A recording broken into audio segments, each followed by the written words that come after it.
मी सांगतो ते प्रधानमंत्री होत नाही। कल ये सब शाखाएं बर्खास्त हो जाएगी 4 बजे।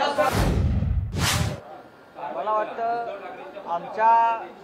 आमच्या पक्ष कार्यालयाकडून आणि पक्षाकडून आतापर्यंत निवडणूक आयोगाला 17 पत्र पाठवलेले आहेत। काही सूचना आहेत, काही तक्रारी आहेत, त्याची दखल घेतली असं मला दिसत नाही निवडणूक आयोगाने। आम्ही अमित शाह यांनी भारतीय जनता पक्षाला मतदान करा, रामलल्लाचं फुकट दर्शन करू, हे त्यातलं अत्यंत महत्त्वाचं पत्र आम्ही पाठवलं। त्याच्यावर सध्या पोचपावती पण नाही।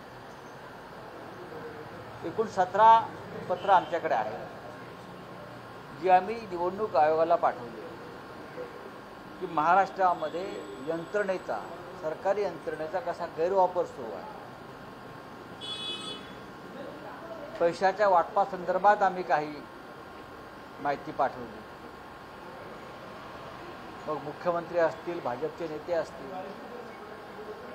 पण शिवसेना पक्षप्रमुख उद्धव ठाकरे यांच्या 20 मेच्या पत्रकार परिषदेसंदर्भात भारतीय जनता पक्षाचे पदाधिकारी पत्र पाठवतात आणि त्या संदर्भात केंद्रीय निवडणूक आयोग किती कर्तव्य तत्पर तर कारवाईचे आदेश दिले।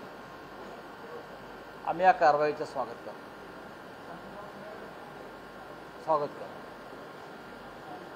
कारण 4 जून नंतर हा निवडणूक आयोग जो आहे,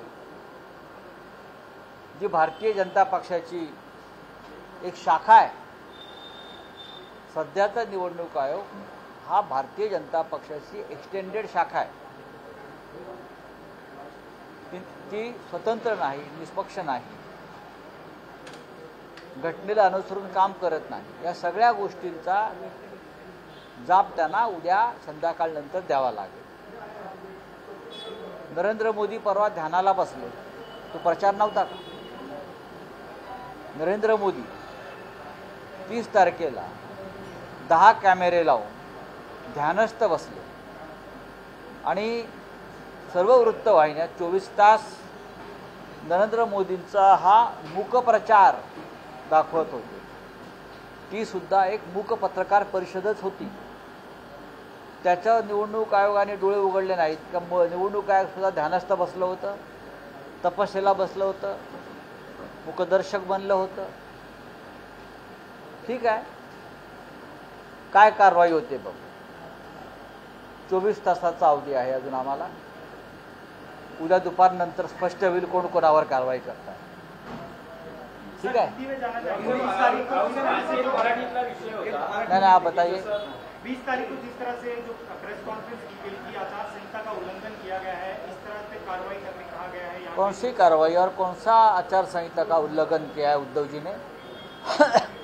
20 तारीख को उद्धव जी ने प्रेस से वार्तालाप जरूर किया, हमेशा की तरह।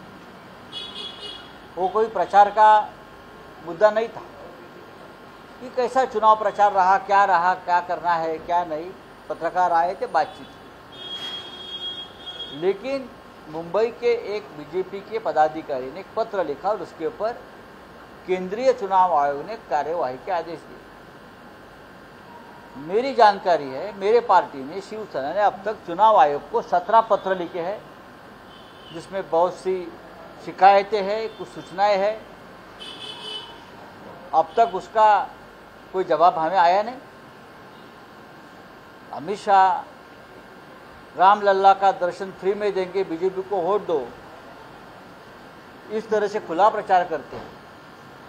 इस बारे में हमने पत्र लिखा, उनके ऊपर कोई कार्रवाई नहीं। नरेंद्र मोदी जी बनारस से सीधे जाते हैं केदारनाथ और वहाँ क्या ध्यान करते हैं, 10 कैमरे 15 कैमरे लगा के सब एंगल से, हाँ, और पूरे टीवी पर 24 घंटा प्रचार चल रहा है। क्या चुनाव आयोग को दिखता नहीं?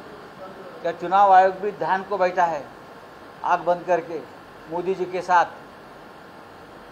तो मैंने पहले भी कहा है, हमने पहले भी कहा है, भारतीय जनता पार्टी की एक्सटेंडेड ब्रांच, एक शाखा है चुनाव आयोग, कल ये सब शाखाएं बर्खास्त हो जाएगी 4 बजे। क्या स्वागत करें सर, क्या स्वागत करें? आपने जैसे मराठी में कहा कि हाँ करिए, कार्रवाई करनी है करिए, हम स्वागत करते हैं। एक सवाल और सर, ग्लोबल सिविल फोरम नाम की जो संस्थाएं हैं उन्होंने पीएम मोदी को लेकर टिप्पणी की है कि पूरे इलेक्शन के दौरान उन्होंने हेट स्पीच की, खासतौर पर मुस्लिमों के खिलाफ। इस पर क्या कहें? कल बात करूंगा मैं उनसे। अब ये मुद्दा है। जयराम रमेश जी ने आरोप लगाया है कि 150 से लेकर 100 कलेक्टर डीएमएम से अमित शाह ने बात करी है, बकायदा पूरा इलेक्शन उसमें से 12 कलेक्टर महाराष्ट्र के। मैंने आज सुबह उन पर बात की है इस विषय पे, ये बहुत गंभीर बात है। तो चुनाव आयोग हमसे उस बारे में एविडेंस मांग रही है कि गृह मंत्री ने डीएम और कलेक्टर से बात कैसे बात की, कब बात की, उसका एविडेंस हमसे मांग रही है। एविडेंस। जयराम रमेश एक जिम्मेदार नेता है, सांसद है। जब उनकी जैसी व्यक्ति कोई बात करती है तो जिम्मेदारी से बात करती है, जानकारी के साथ बात करती है। लेकिन अब एविडेंस कौन मांग रहा है? चुनाव आयोग। अमित शहानी जे फोन केले आहे ते कलेक्टरना धमकी देण्यासाठी फोन केला असं दावा केला। त्यात महाराष्ट्रातले 12 कलेक्टर आहेत जिथे भाजपला हरण्याची भीती आहे। ज्या जिल्ह्यामध्ये भारतीय जनता पक्षाला हरण्याची भीती आहे किंवा जे काठावर किंवा घासून ज्याला निवडणुका होतील 2-5 हजार 20,000 त्या ठिकाणी गृह मंत्रालयाकडून फोन गेलेले आहेत। ही माझी पक्की माहिती आहे। जयराम रमेश जे 150 लोकसभा मतदारसंघाची भाषा करतात त्यातले 12 मतदारसंघ हे महाराष्ट्रातले। राहुल साहब, एक सवाल ये है कि पीयूष गोयल का एक बयान आया है कि विपक्ष यानी कि इंडिया गठबंधन एक टूलकिट बनाकर प्रोपेगेंडा फैला रहा है इलेक्शन कमीशन को लेकर, काउंटिंग को लेकर, या बीजेपी की हार। बीजेपी हार रही है। कल पीयूष गोयल को मुंबई में कल रुकना है। मुंबई में अपनी नहीं पूरे महाराष्ट्र में बीजेपी की हार देखने के लिए।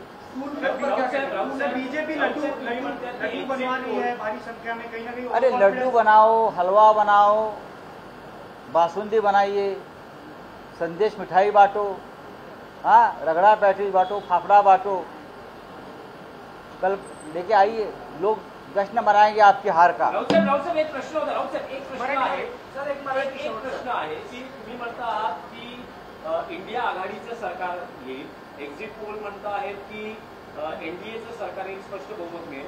अशा वेळेस जर तुम्ही दावा करता इंडिया आघाडीचं सरकार येईल तर आता तरी पंतप्रधान कोण होणार या बाबतीत काही एकवाक्यता झाली आहे का? इंडिया आघाडीचं काही ठरलंय का? भाजपचं ठरलंय का? पंतप्रधान नरेंद्र मोदी ते नाही होते, नाही मी सांगतोय ते प्रधानमंत्री होत नाही। आम्ही सांगतोय नरेंद्र मोदी उद्या संध्याकाळी 4 नंतर भूतपूर्व झालेले असते। नरेंद्र मोदी हे भूतपूर्व होतील उद्या आणि इंडिया आघाडी 24 तासामध्ये आपला पंतप्रधान निवडेल। 24 तासात आम्हाला काही अडचण नाही। सहमती झाली आहे काही? आमच्यामध्ये सगळ्या विषयांवर चर्चा झालेल्या आहेत। आमचा निर्णय पक्का आहे, आम्हाला काही अडचण नाही। निकाल संपल्यावर 24 तासामध्ये इंडिया आघाडीचा प्रत्येक नेता हा दिल्लीत पोहोचेल आणि 24 तासामध्ये आम्ही निर्णय घेऊ। क्या पीएम पद को लेकर इंडिया गठबंधन में कोई बातचीत की, कोई चेहरा? देखिए, पीएम पद के लिए हमारे गठबंधन में कोई मतभेद नहीं है। चर्चा जरूर होती है, कोई मतभेद नहीं है। कल शाम को पूरे नतीजे आने के बाद जब इंडिया गठबंधन की विजय की घोषणा हो जाएगी तो 24 घंटे में हमारा प्रधानमंत्री का चेहरा सामने आ जाएगा। अब देख लीजिए। लेकिन आप ये दावे के साथ कह सकते हैं कि नरेंद्र मोदी फिर से नरेंद्र मोदी प्रधानमंत्री नहीं हो रहे। चाहे कल से वो दिल्ली में बैठकर अपने कार्यकाल के अगले 100 दिन का एक कार्यक्रम बना रहे हैं, पहले कभी नहीं बनाया, ना 2014 में ना 2019 में। ये डर की ये डर है, हार की भय है। भ्रमिष्ट बन गए सब लोग, ये भ्रम में है।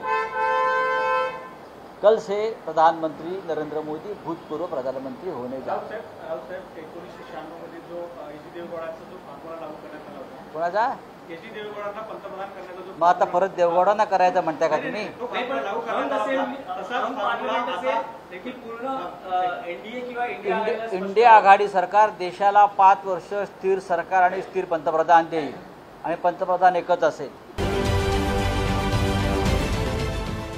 देश विदेशातील प्रत्येक घडामोडींचे लाईव्ह अपडेट मिळवण्यासाठी आता साम टीव्हीच्या सर्व सोशल मीडिया प्लॅटफॉर्मला लाईक, फॉलो आणि सबस्क्राईब करा। तसंच सर्व नोटिफिकेशनसाठी बेल आयकॉन प्रेस करायला विसरू नका।